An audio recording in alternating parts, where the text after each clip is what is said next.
live! Hello!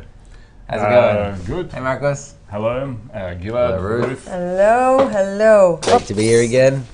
All right, so we're doing a very special event, Kabbalah Q&A event. What did we drop? Completely Don't worry about unadvertised. We're just going live like this. And we're going to be answering any questions you have about Kabbalah. And also, we're going to be doing this in preparation for the biggest Kabbalah event in North America this whole year, which is the North America Kabbalah Convention coming up on May 23 to 26th. That's just in less than 2 weeks, yeah? It is. It's next weekend, not Next this upcoming weekend, the It's weekend after that. Yeah, much less than 2 weeks. Yeah. Yes. So there you go. And if you haven't registered to that Congress, if you're thinking of not going or going or whatever, so we're definitely going to encourage you to go, because anyone, no matter how much interest they have in the wisdom of Kabbalah, is always encouraged to just walk through the door and get swept up into the atmosphere there. And it's an amazing experience. And in order to help you make that decision, we're actually going to be giving away a prize pack tonight, a special cash prize of $150 to anyone who registers during this event. So if you go to one.kabbalah.info, that's one.kabbalah.info, you'll see all the info about the upcoming convention. There you can also get your tickets. And we'll be looking at who's registering, and at the end of the event, anyone who's registered through this will go in the draw to get $150 cash back on the convention ticket. So for now, let's get into your questions. Ask any questions you want Kabbalah's answer on. Ask any questions if you want also about the convention. We're just going to get into it like this. Actually, before that, let's just watch a short clip. Let's just watch the first clip, Barak, of just with a bit of a promo for the Congress, just to get a bit of the spirit up, and then we'll get into the questions.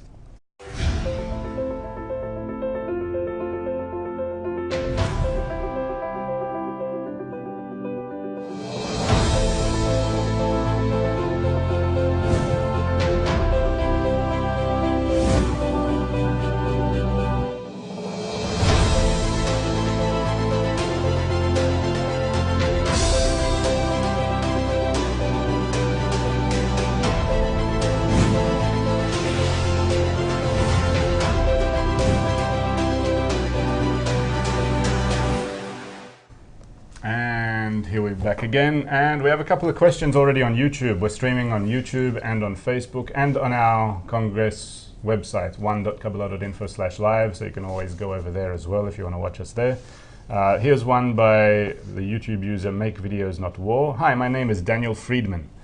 My question is, if your soul ascends to heaven, do you keep your identity or remember your past lives that you had on earth? Thank you. Okay, great, Daniel. So thanks for your question. So first of all, based on that question, I can maybe assume that you're new to Kabbalah. So welcome. And I can also recommend you to join our beginners course. It's free, it's online, and you'll probably find a link in the chat in just a few moments. But I will take a few minutes to answer your question. So when you ascend to heaven,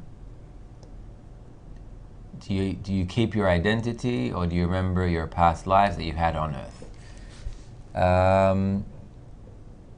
Let me be very blunt and break a myth. According to Kabbalah, there is no heaven, there is no hell, there is no afterlife. Well, actually, it's not totally accurate. There actually is heaven and there is hell, but these are states, and according to Kabbalah's Bala Sulam, these are states that a person can attain while he is alive, right? So you don't have to die and then go to heaven. You can reach the state of heaven, meaning a state where you see and feel and live in a perfect reality, which is a spiritual reality. Maybe add a little bit of explanation to that, because you're probably saying, wait a minute, but that's, that goes against everything that I've learned and thought for my whole life. So yeah, it does deserve maybe a slightly deeper explanation. So basically, Daniel, According to your name, then I can guess that you've probably learnt some Jewish background, maybe.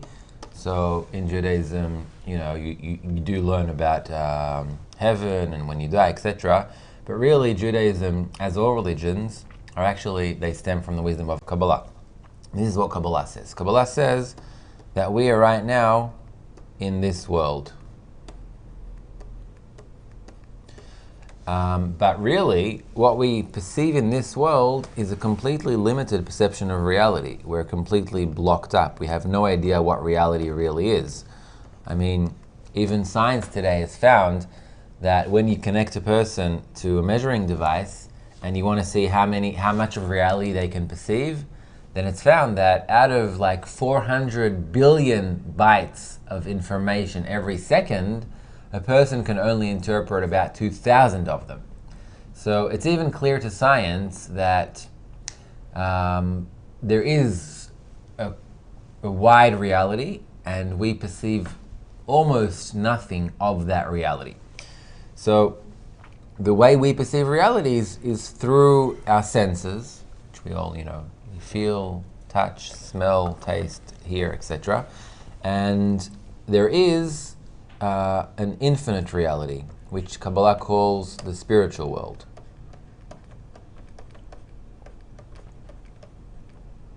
And the spiritual world is heaven. What does it mean that it's heaven? It means that the desire you were created with is in a constant sense of fulfillment. That's what it means. Because what's hell in Kabbalah? It's not that you die and you go to hell and you're tortured there. It's that your desire is tortured. That you're constantly in a desire to receive, and the second you receive something, what happens to that sense of pleasure? It disappears. It's gone. That's it. And then you're chasing something else, and then you get it, and it's gone. And that's hell in Kabbalah. It means that you're never fulfilled. You're always, every time you try to get fulfilled, it's like you're emptied out. And the spiritual world is a world of complete fulfillment, of infinite fulfillment. Now, in Kabbalah, basically, what the wisdom of Kabbalah does, it's exactly that. It teaches you how to develop a sense beyond the sense of this world, beyond the five senses. You can call it a sixth sense, although that could be a bit confusing because it's not an extension of our corporeal senses. You won't see something in this reality. It's a totally new sense that you can't even imagine, because really, how can you imagine a sense that you're missing? Right? Think about it. Try to think of another sense that you had and you lost. It's impossible. So who can tell you about that sense? People who have already found that sense, attained it, and can now just try and describe and teach you how to also develop that same sense. Those people, they're called Kabbalists. The wisdom of Kabbalah is the method of how to develop the sense that connects you to an infinite reality, which in Kabbalah is called heaven. So do you keep your personality? Of course you do. You're still you. You're still alive. You're still in this world. And what happens when you die? Nothing happens. Your soul, which is above time, which is above space, it continues its process. So in Kabbalah, dying, if you've attained something, is as simple as just changing a shirt, because it doesn't define who you are, your corporeal body. What defines who you are is what you attain by connecting to the spiritual world. All right. So let's keep going. Starting to change my shirt. So guys, this is a Kabbalah Q&A event. Just reminding anyone who's joined in now, I'm seeing there's a few more questions coming in. Ask any question you want Kabbalah's answer to, and we'll get it answered for you. And we're doing this event as another preparation toward the upcoming North America Kabbalah Convention. We just want to remind about that. And we're going to be giving away a cash prize of $150 to anyone who registers to the event tonight. That's at one.kabbalah.info, as we just saw there. So, I just actually want to add to the last question, because you just mentioned the convention now.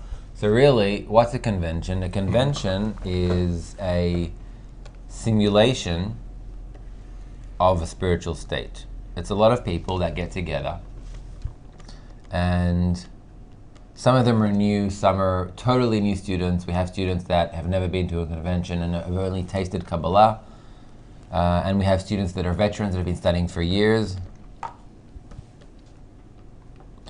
And when they come to a convention, they all come and we all come. We're also going to be there. Yes.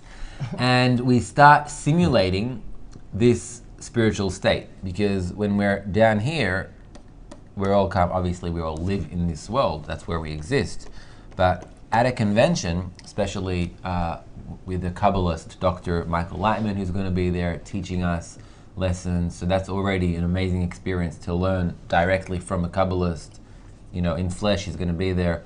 It's a very rare opportunity to come and get a taste of that. But when all this happens at a convention, when we all start connecting together, really what we're building is we're starting to simulate the correct spiritual state. We're starting to simulate this state over here just by doing an action down here. And then because we start to simulate it, it starts influencing us. It starts spilling this light, this abundance on us, because we're starting to be similar like it.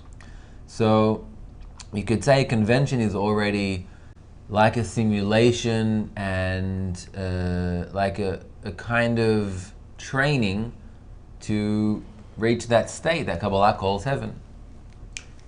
So look, we got another question around this topic by Christopher Clark. Are heaven and hell considered the same attainment? Heaven and hell, it's a good question, because the only way you can attain something is also by attaining its oppositeness. Because really, when you think about it, if you know one thing completely to its fullest detail, then you already know its exact opposite. Because opposites, if they're identical opposites, exact opposites, it's like a stamp and, what's it called? Imprint. The imprint of the stamp, right. So by looking at the imprint of the stamp, you can know every detail of the stamp. And in Kabbalah, the whole advancement is through really getting to the very bottom of your desire. It's you can't reach a state of heaven without also experiencing hell. And of course, in Kabbalah, this talks about internal states. So, and usually that's when people find the real that eureka, when they're in that state of despair and they think everything is lost, and then suddenly from that something new grows. And actually we see that in nature as well. We also see that seeds, they first need to rot before they can also be fertilized and start growing. And the darkest hour of the sun, is before sunrise, etc., etc. All these things from nature, they actually stem from spirituality. So what was the question again? It was heaven and hell considered the same attainment. So I wouldn't say they're considered the same attainment, but they're definitely intertwined. And in Kabbalah, the whole process is going through these states, these ups and downs, this need, this search, and then this fulfillment. And then again, a need and search and fulfillment, and that's how the development is. And by doing so every time, you're actually growing your vessel. You're increasing your potential to receive greater light at the next time around, at the next cycle of your development. All right, let's just reminding you guys, send your questions in. It's a Kabbalah Q&A event. We're getting through as many as we can here, and we'll take another one by Laura Corona. My name is Laura Corona, and my question is, how many state of beings can we experience? Is there some kind of division, for example, rational state, physical state, emotional state of being? Thanks, Laura. Hi, Laura. You know Laura?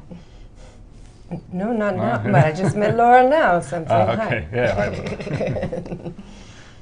Okay, so how many states of being can we experience? Actually, there is a precise number for that. That number is 125.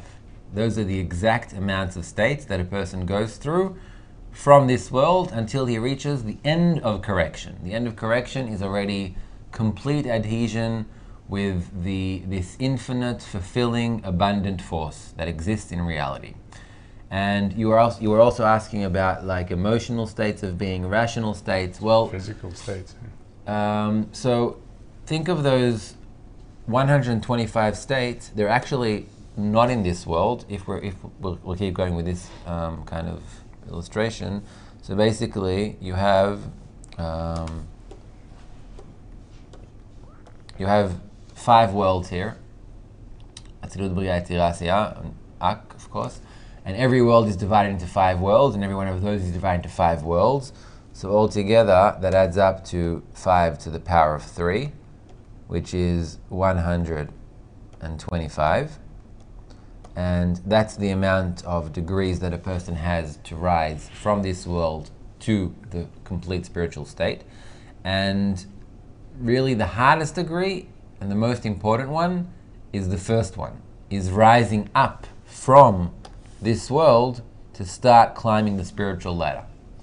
And that's what the wisdom of Kabbalah helps you do. That's what our teacher has, you could say his life mission is to bring this wisdom to the whole world and to help all of humanity take that step, that first step only. Why only the first step? Because the second a person takes that first step, they're already in the spiritual world. They're already can start advancing by their soul. So in this world, there's chaotic states all the time. You can't clearly define them and differentiate them. There's emotional mixed with irrationality and rationality and logic and anger and happiness, and there's a million emotional states that are all mixed together. So I don't think psychology is able to even really determine how many of those, there are books and books about emotional states and how they intertwine. But according to Kabbalah, all of these things aren't related to spirituality at all. Only when you start climbing that ladder, then you start experiencing true, clearly defined spiritual states. Yeah, I might just add a couple of words to that. Kabbalists for centuries have studied in groups, precisely for the reason that the study of Kabbalah is in order to accelerate this predefined amount of states that we go through. So when we study the wisdom of Kabbalah, there's all kinds of conditions, the environment, which is made of the groups, the books, and the teacher, where together, by working in this environment, we draw a special force called surrounding light that helps us get through these states quicker than if we were to go through them without having such an environment. And that's why we hold such things as conventions, and why we have things such as physical groups and study centers, and we hold campuses and everything, and really try to get people together, because through that study together, with these conditions that the Kabbalists have set up for centuries, it allows us to attract that light and to go through these states much quicker, with more understanding, literally with more pleasure than if we were to do it, trying to study alone. And that's why also we hold such events as this, in order to promote such things as Kabbalah conventions, where we invite everyone to come along, to really experience what that means, to attract that surrounding light, to be part of such a supportive environment where we can go through such states in a much faster period of time, with understanding, with more pleasure. So we're just going to go into a couple of minutes now of a video clip showing some scenes, mostly from the last convention that was held in Israel toward the start of the year in February. Just have a look at, on the outside it just looks like a whole bunch of people, having a good time together, but it's exactly such things that through the study, that actually brings us closer and allows us to go through such inner states while doing these actions. While having fun and getting hanging out together. And going through a lot of states together. Yeah. It's quite amazing. So we'll go to this clip and we'll come back soon and keep it going. זה השני, number 2. Time to realize the dream. The world as one family, loving each other, each for the other, together in harmony.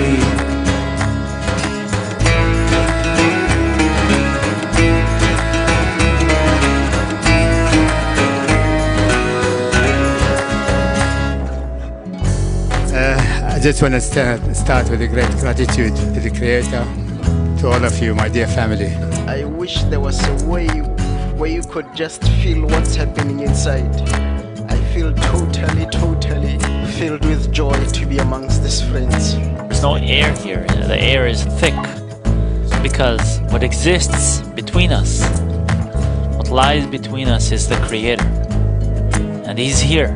Un mundo nuevo construir y así juntos siempre vivir. Una familia, un solo corazón, vamos en conexión. And today we had an opportunity. More than 1,000 people, they all asked together from the Creator, help me not think of myself. We are the one. It doesn't matter where you come from. So I want to say, you always in my heart. It's you, brothers.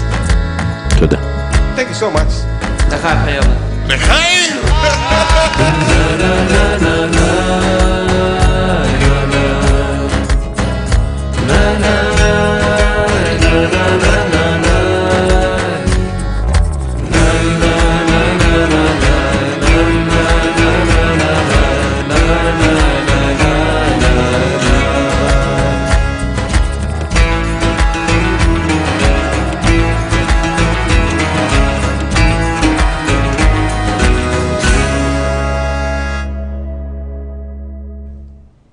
Okay, guys, so you see how everyone's having a great time there. Actually just inspired me to want to go as well. You're going. Yeah, but you know, it's good to have the wants to go as well, you know. Just, you know, it's like looking at, I don't know, some picture of food before going to a restaurant or something. Like, you know, you're going, but then you develop the appetite a bit. So wait, so now just to remind all of our viewers that if you sign up now to the convention, then you can you're going into a raffle now for $150 cashback at the convention itself. Yeah, literally within the hour we'll be drawing it for $150 cashback. This is an unadvertised event too, so you know we just went live. So you know you've got a very good chance of winning if you. Yeah, so if you sign up within the next say 45 minutes, then you have a great chance of getting that $150 cashback at the convention. That's right. And until then, keep asking your questions. And if you want to check out the Congress website, it's one.kabbalah.info. And another thing, if it's going to be your first Kabbalah convention, there's a section on the website called Preparation. You can either find it at the top menu there, or you can go directly to one.kabbalah.info/preparation. And it's a very short course that we've prepared. It's about 20 minutes long to read through the whole thing. And really it tells you everything you need to know if you want to prepare for your first Kabbalah convention. Really, you don't have to be afraid of anything, even though it's perfectly fine to be afraid, you know, like going to any kind of new thing. Everything's in there. It explains everything you need to know in a very short, concise way. So just go to one.kabbalah.info/preparation. You'll also find the link in the description of the videos here. So that's there for you too. Now we'll go to some more questions. I also have a question. You have a I'll question? ask it now, but we can answer it later. So I wanted to ask the both of you, and I can maybe also answer this, what you felt in the first time you attended a Kabbalah convention. Wow, that's a great question. So, Ruth. Ruth, you want to do Me? it now? I'm first. Want to do it now? Let's do it now. Yeah? Want to do it now? I'm going yeah? first. Yeah, let's do I it. can, yeah, go Can for we it. do a draw on for that? it. Who goes first? I can go first if you want. All right. No, I don't have a problem. Go first. Yeah? Me But go too. ahead. Yeah. I'll be the gentleman. this Okay, time. just guys wake me up when you decide. Like. Oh wait, Alright. my microphone was off. All right. That was Okay. good. So again, What we felt in the first convention. Look, what I felt was a great sense of. My first convention was back in 2005. It was like a long time ago. Back then, they even went for a whole week. One of the biggest things I felt going there. Also, before I went, I had the privilege of starting to study the wisdom of Kabbalah in a physical study group. Back then, it wasn't even available on the internet. back then there wasn't internet. No, like we didn't have like this whole KabU and all these systems for studying on the internet. So what happened was and I started in Sydney in Australia, and the group would come back from the Congress, from the convention, and I just felt this huge energy when they came back. You know, this is before I first went, and I was like, wow, what's going on here? And they were explaining all the things happening there and how there's such a great force But beyond all the words and beyond what they were explaining, there just seemed to be this really like heightened sense of energy in the room, and I was like, wow, you know, what's going on here? And then I just immediately said, okay, I got to go to this next convention. It just seemed like something where you have to go there to experience to really understand it. And I had that, as I said, I had that privilege of that group being able to come back and feel something just from them being there. So that's what gave me that thing. And then when I went there, simply that's basically it. Just without even really knowing what to expect, I went there, put myself there, and immediately from getting in there, it just felt like I was being swept into this very supportive environment, very supportive, you could call it society, where everyone was really like looking out for you. But beyond just the people themselves, it just felt like there was this great energy there, this great force, like very positive energy, very positive force, where even though I didn't know anyone, it felt like they were closer to me than my own family, you know, just because of this force that was existent there. So that's what I felt, not just in the first convention, but in all conventions I've been to. It's really it's a great thing. Yeah. All right, nice. Nice. I didn't know that. No, you didn't know that? Yeah, I nice. started in Sydney and stuff. No, I know that you started in Sydney, but like, well, you know, it's nice to hear stories. I Yeah, like yeah. that's nice. All right, to it's your hear. turn. My turn. So my first convention was the Zohar convention in 2010, February 2010, and wow, that was so powerful. They're always powerful. They're really, I don't know how much more I can add on to like what Marcos said already about what it's like to be in a convention, but it's really a feeling of, if you can put it in words, it's like to come home, and you don't feel like some external person that just came in, and you see a bunch of people, and you know, there's some kind of atmosphere there that takes you in, pulls you in, and you feel like, you just feel comfortable. You don't have to put up any of it's walls or defenses against yourself, you know, to other people, and you mix into some kind of atmosphere that you feel like you just got home. I can't explain it in words. If I could put it in words, it's like to come home, and you get very, very charged. It's very, very powerful. The connection is very, very strong. People come from all over the world. It's so emotionally powerful that, like, you know that you're in the place that this is it. This is the real thing. Mm-hmm. After I've searched so much also throughout all my life. Great. What about you? Right? Okay. Fair. Add to the pot. So my first Kabbalah convention,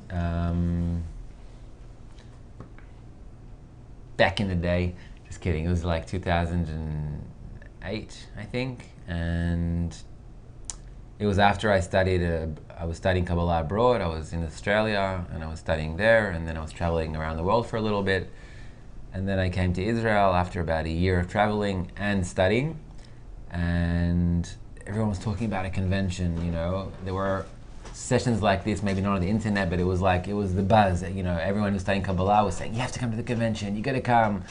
Kind of like we're telling you guys now. And the reason why everyone's talking about it like that is because a Kabbalah convention is like it's like a springboard to spirituality.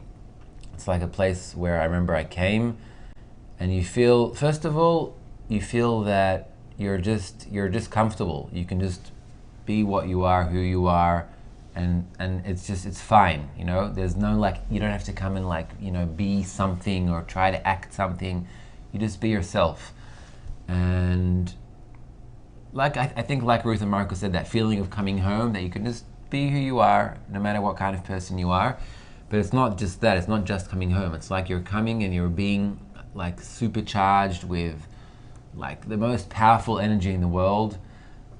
After a Congress, I actually remember after a Congress you go out, you're ready to kind of take on the whole world, the whole ego, you know, nothing seems like impossible. of course, your goals aren't necessarily corporeal. They're probably not. They're more to rise above. But it seems like you can do it, and you're just fulfilled with this, with light. I guess that's the word to best describe it. You just come to a place where people are together, and you're just lifted. So that was my first Kabbalah convention, and since I've been going every year. And if you've been, then you know what I'm talking about. And if you haven't, and you started studying Kabbalah recently, then a convention is the place to experience it. Everything you learn and you think and you know and you desire and free choice and all of that, it's all theoretical until you actually experience such an event. So you should come. And if you don't study Kabbalah, then you should check out our website, the Congress website, one.kabbalah.info. See what it's about, see if you're interested. The event is open to anyone on any level of study. So if you want to get a taste of it and experience something really a once-in-a-lifetime experience, then definitely would like to see you at the convention. And if you already want to make that leap, as we said, we're giving away this $150 cashback on whoever's buying their ticket now within the next 30, 40 minutes or so. So, you know, now's a good chance, well, if you're inspired to just make that leap and, you know, put yourself into spirituality for a weekend, I'm getting 2 inspired. weekends from now. Yeah, me too. Do it. So you have a chance to really experience, you know, something, you know, very, very great in 2 weekends from now if you haven't already signed up for that. So, you know, let's anyway get back to some of your questions, because I see they're coming in more and more here. Big Zinni on YouTube is asking, Tony Kosenek says Freemasonry isn't Kabbalah, but I know this isn't true. I've read Transcendental Magic, Levi. All Masonic associations owe it their secrets and their symbols. Thoughts? What are your thoughts on this? All right, thanks, Big Zinni, sorry.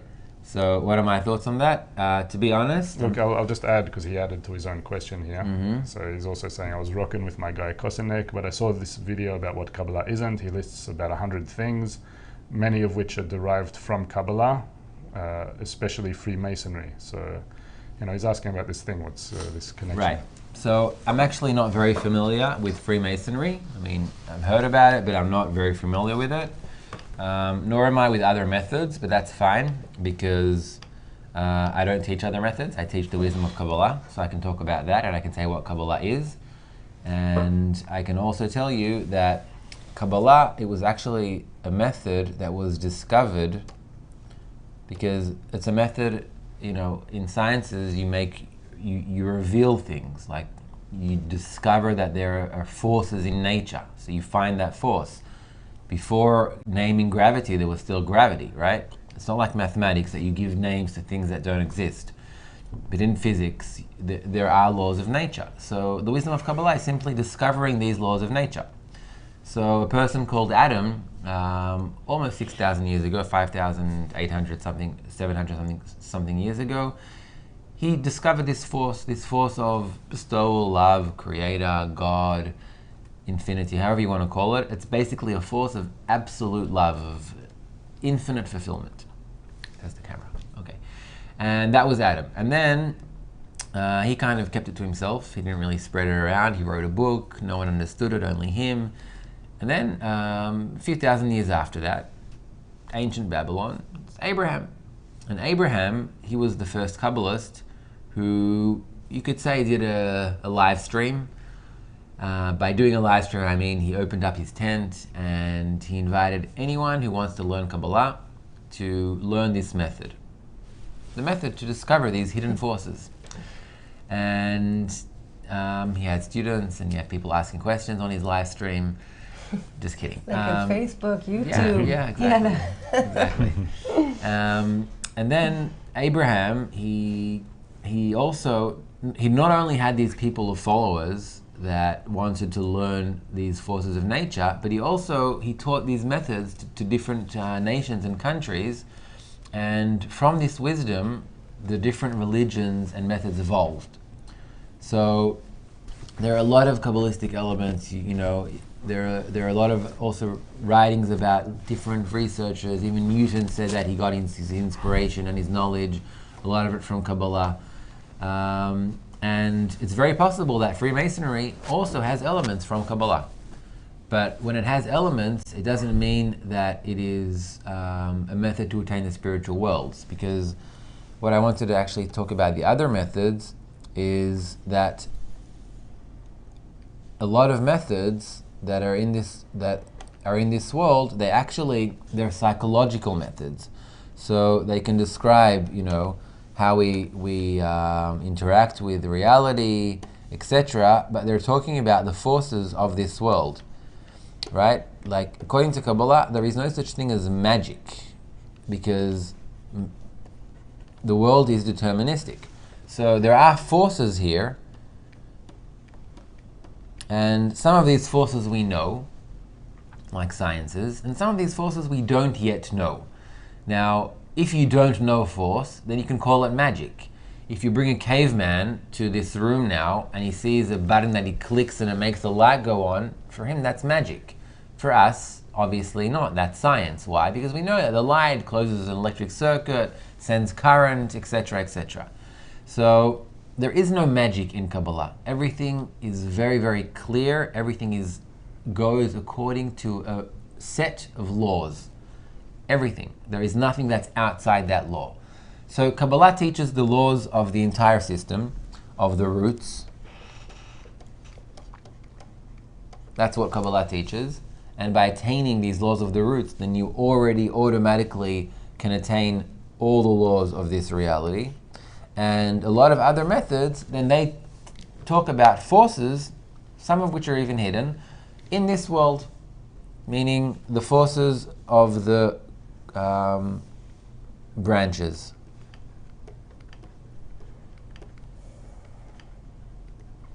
So that's the methods that stem from Kabbalah. They don't talk about the roots. They take the wisdom that Kabbalah has, and Kabbalah has a lot of wisdom, and they use it to better their lives on the corporeal level, to talk about forces revealed and maybe even concealed in this world.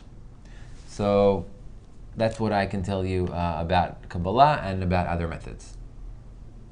All right, great. Let's get into some other ones here. From YouTube user Endless27. Hi, my name is Joey Halawani. My question is, does there have to be a world war before Mashiach or the Messiah comes? Or can there be a Kabbalistic or peaceful revolution instead? Nice question. Yep, thank you. Thank you, Joey. Okay, the short answer is there has to be a world war. There has to be. Really? Yeah.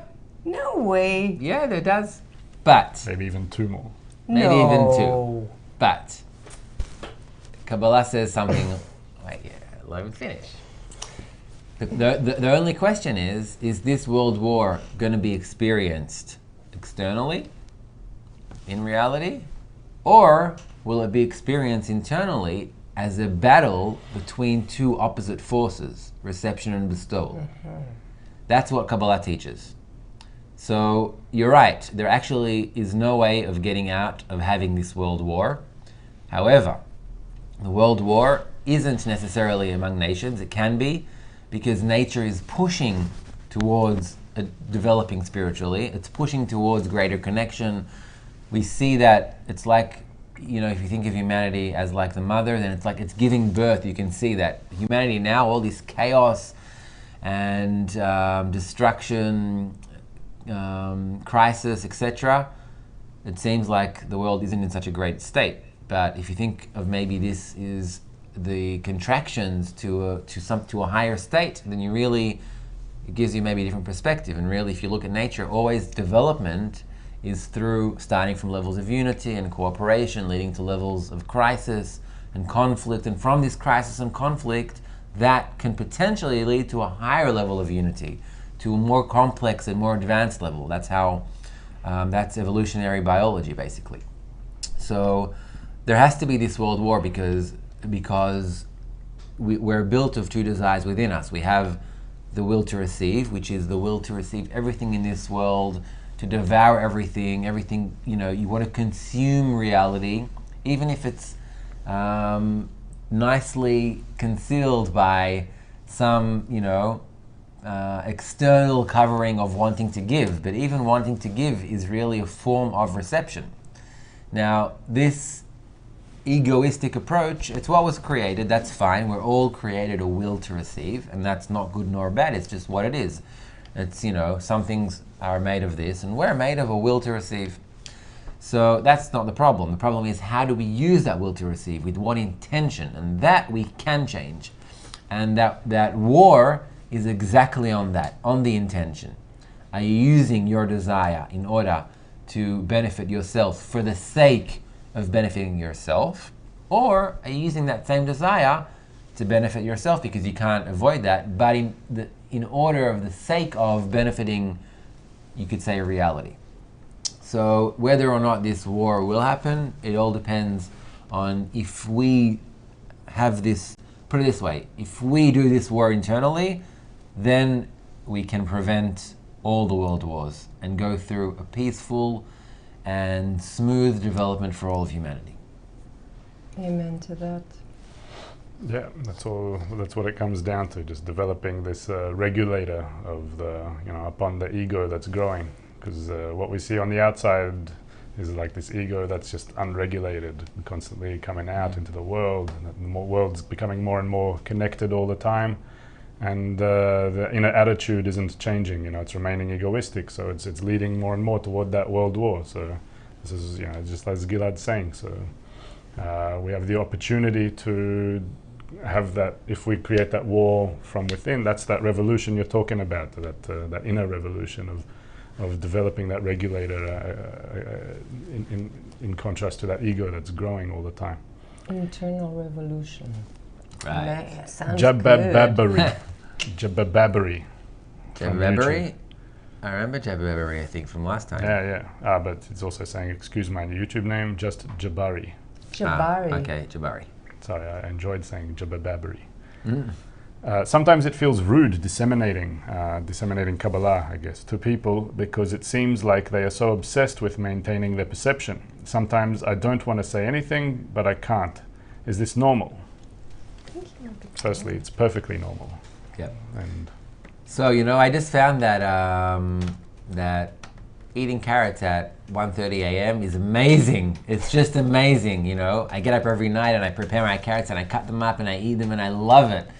And you know what? I go around and I tell everyone what an amazing thing I found, and that they should also get up at 1:30 a.m., cut carrots and eat their carrots. And what do they think? They think that I'm crazy because they don't really like carrots and they don't understand what I'm doing. And, they don't think it's that healthy either, and they don't need the vitamin K or whatever it is.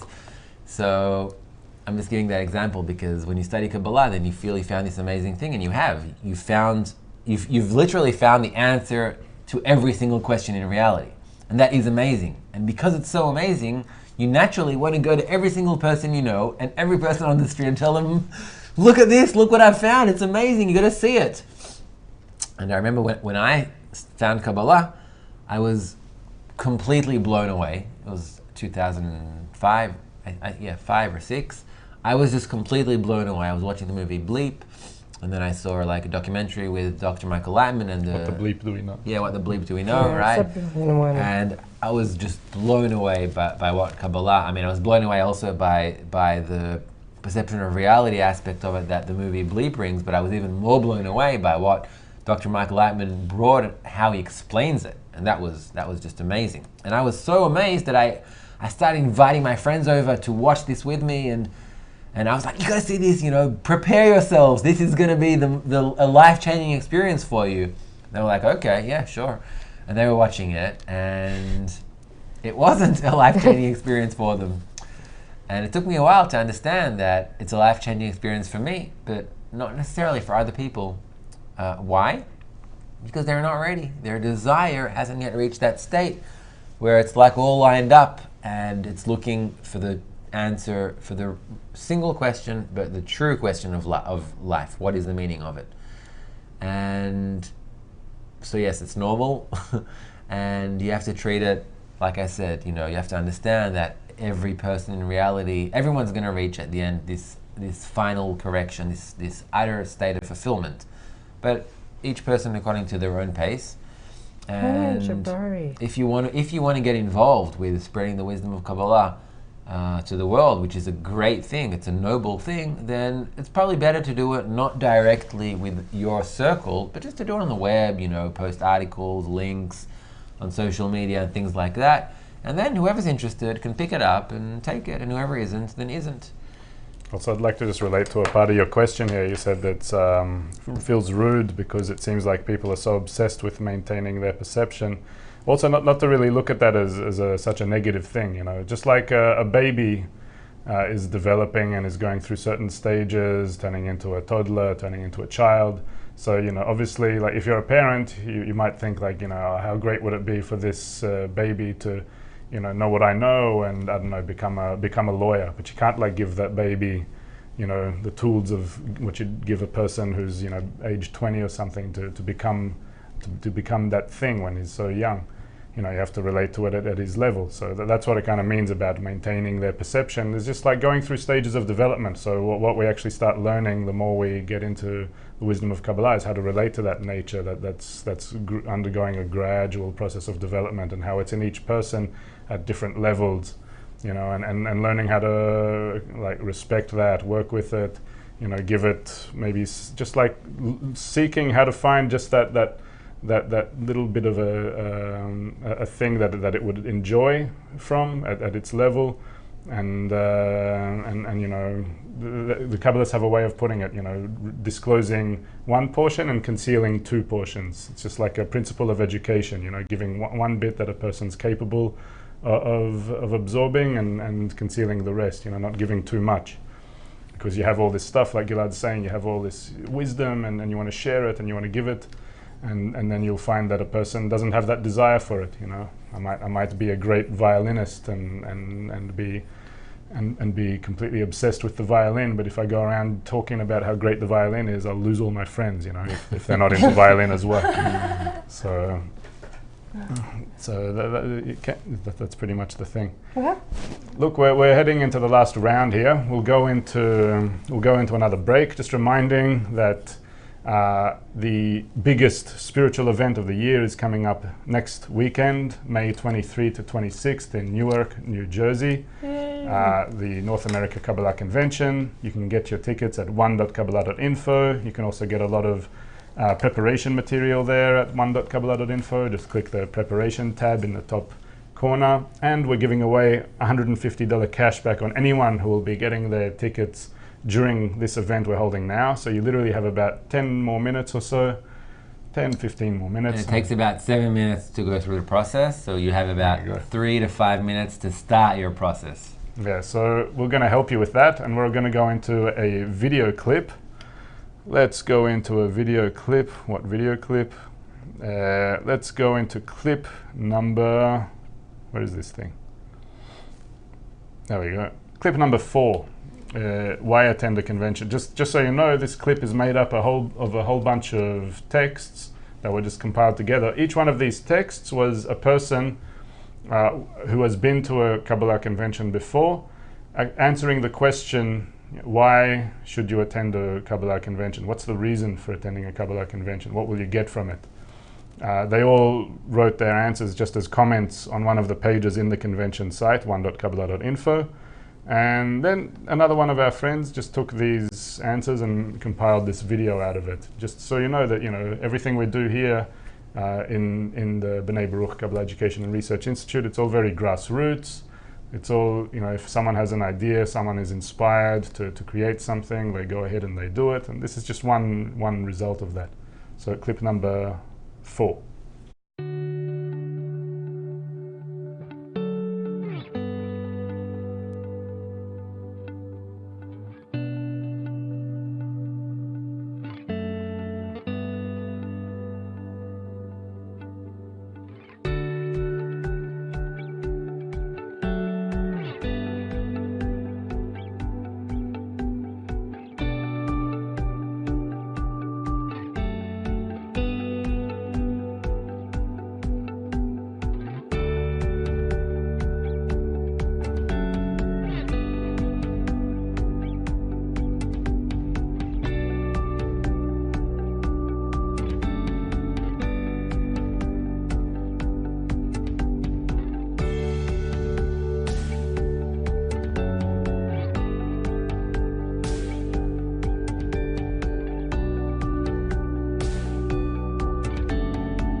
All right, All guys, right. that's it. So we're heading into the final round of questions. If you haven't asked a question yet, ask it, because this is your last chance for this event now.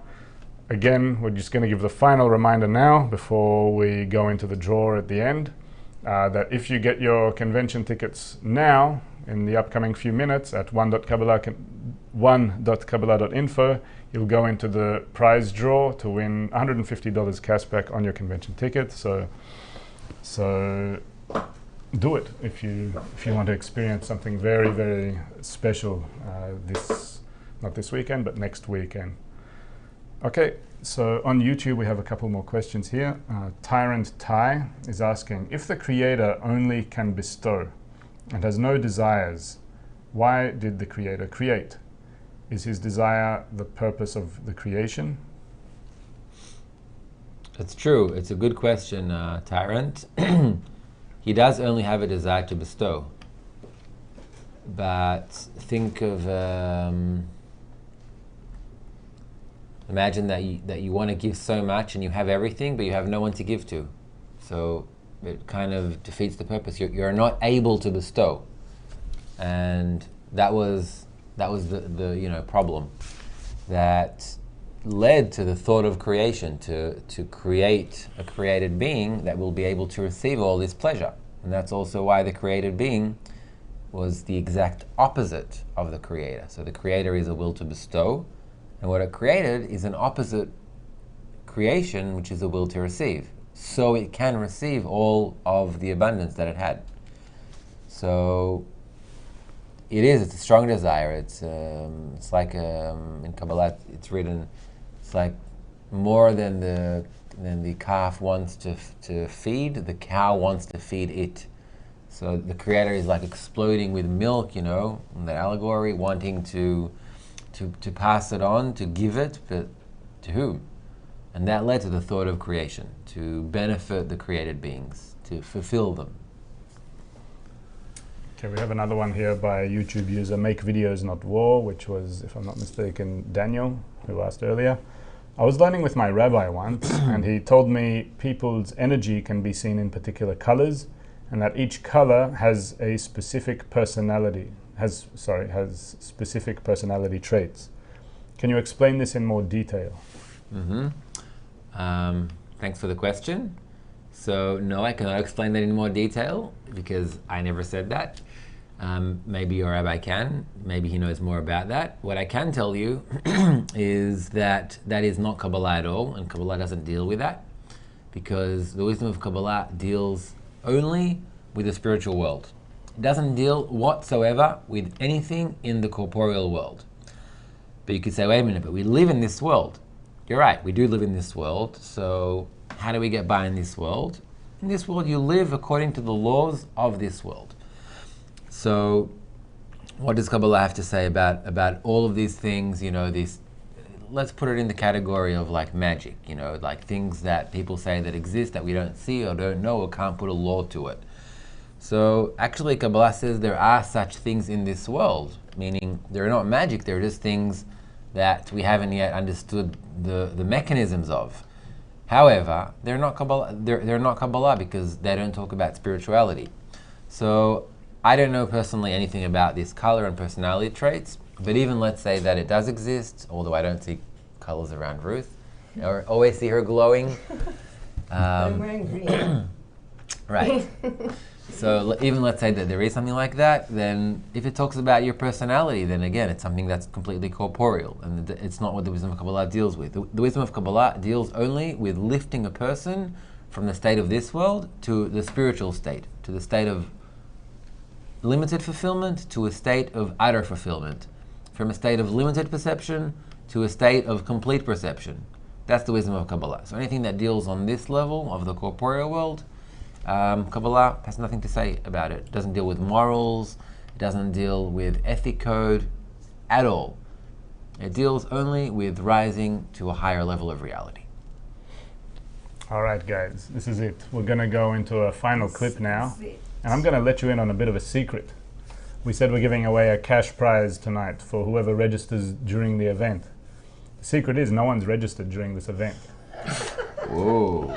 You understand what that means? You guys are great. You guys, I love you It means that if you register now, you're getting $150 cash back. That's basically what it means.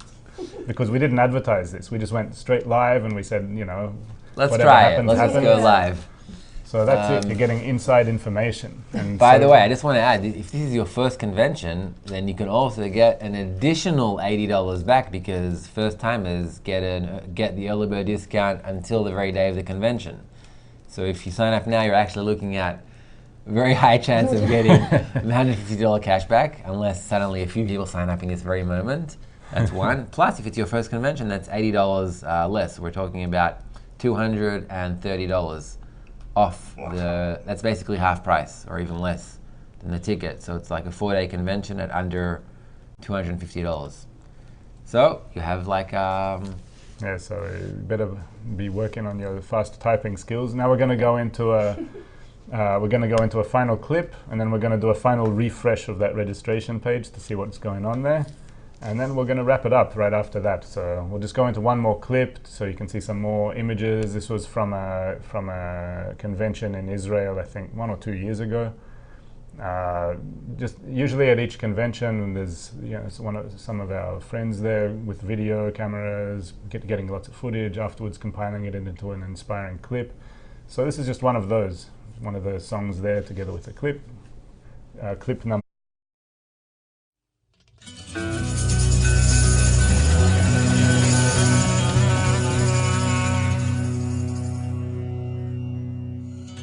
אותי לעולמי בינינו ובינו, אותי לעולמי בינינו ובינו, אותי לעולמי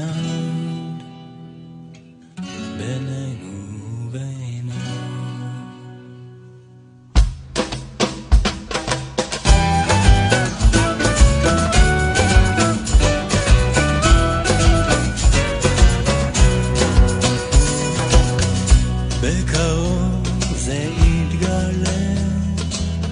אחים בני כל העם הזה, כל כך שלמים מחוברים, שרים מה טוב ומה נעים.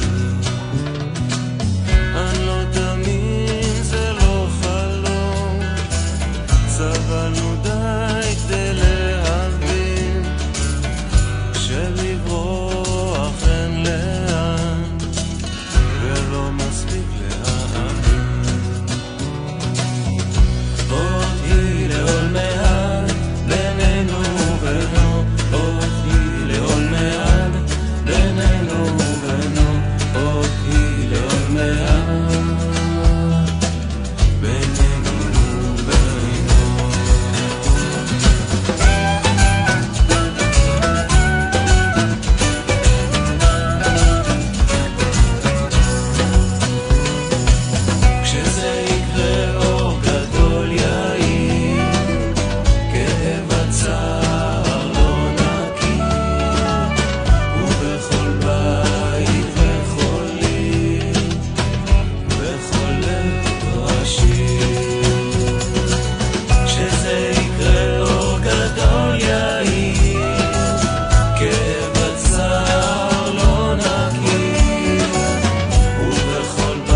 Guys. All right.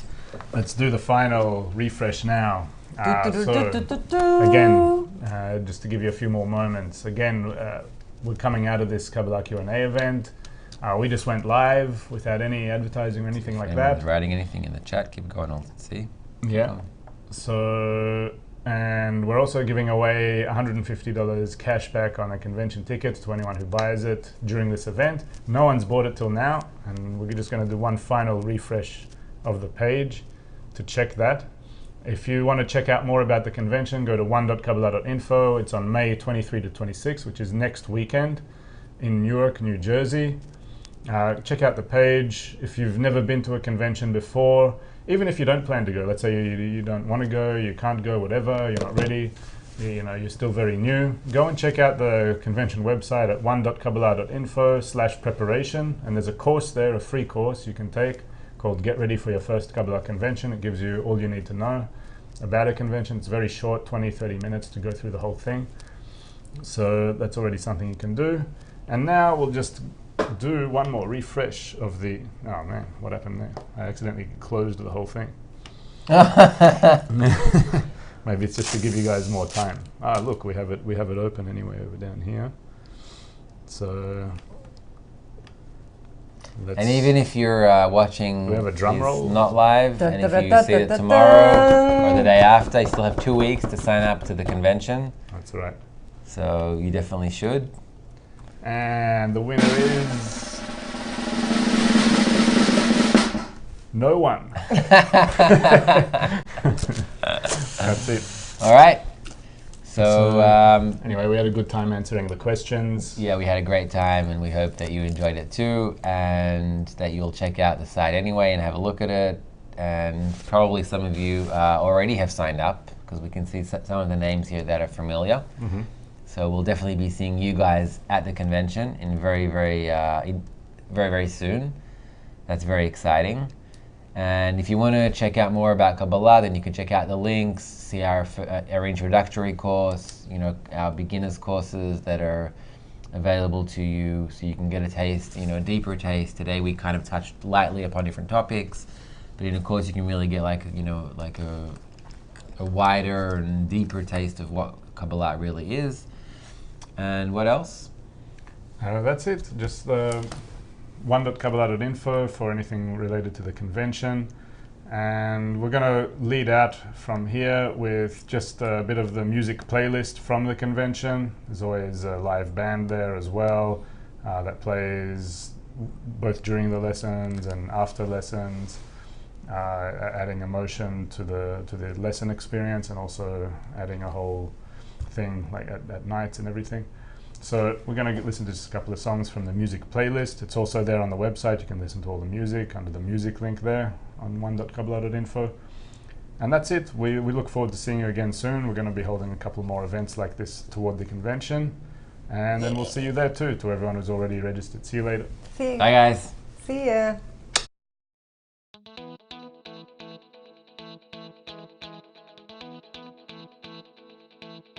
This is the night when I can't wake myself. I need you here. I'm calling for your help. I keep on searching for light. My heart feels frozen in this broken piece of life. Won't you please, please, please, please help me? Let's do it together. No one is ever on their own. We'll break these walls between us. Let's fill the emptiness, and we'll never be alone.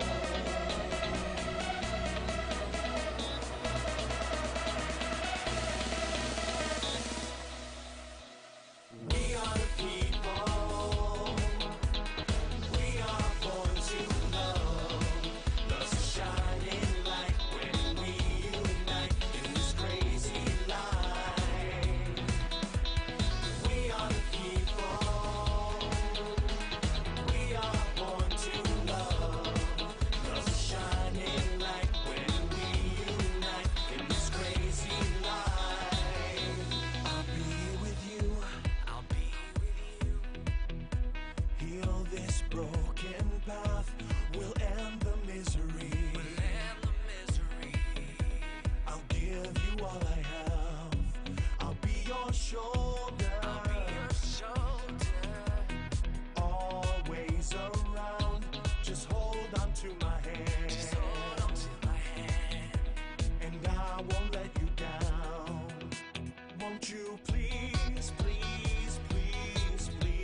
myself, I need the whole world. So I'm asking for help to get out of my shell, to get